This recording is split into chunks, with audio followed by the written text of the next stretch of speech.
A top-level American political staffer charged with being an agent of China. Meanwhile, in Canada, we still don't know the names of the 11. Hi, I'm Brian Lilley, political columnist for the Toronto Sun. Shocking news out of New York State, where a woman who was the Deputy Chief of Staff to Governor Kathleen Hochul has been charged with being an agent of China. She and her husband arrested at their $3.5 million Long Island home, and according to documents released with the indictment, they are facing an array of charges. Let me read to you from the Associated Press.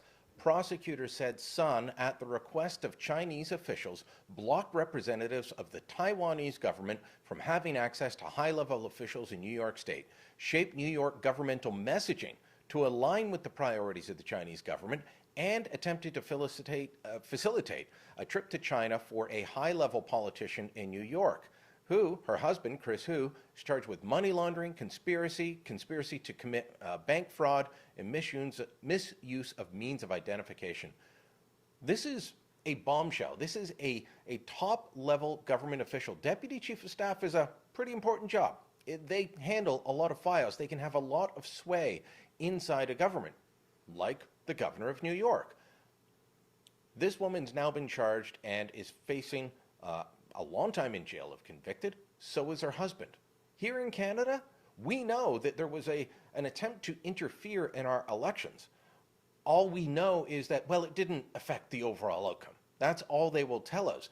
Meanwhile, we don't know the names of the 11 different candidates. We don't know if all of them got elected, but 11 different candidates across multiple political parties, liberals and conservatives, were aided and abetted by the Chinese consulate.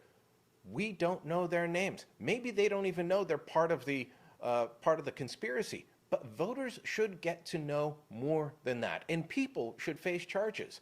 The Americans take Chinese interference seriously. We do not. We do not take China seriously as a threat. We are too afraid of China to push back against measures like the interference or the economic warfare that they're launching on us in retaliation for the electric vehicle tariffs, which were only brought in because China is not playing by the rules. So once again, the Trudeau government is putting Chinese interests ahead of Canadian interests by not naming the names, not acting properly when it comes to dealing with China on trade, and we look weak compared to what our American neighbors are doing down south. Let me know what you think. Drop a comment down below. Share this on social media. And don't forget to subscribe to our channel.